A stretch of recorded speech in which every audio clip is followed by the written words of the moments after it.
आंगना में थाल के चंदेरी भैंसुर राम कुन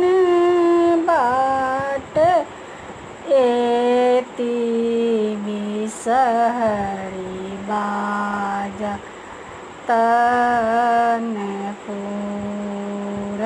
काटबा अचनन गछ बेरब आंगन राम ओहि बाटे हरि बाजत न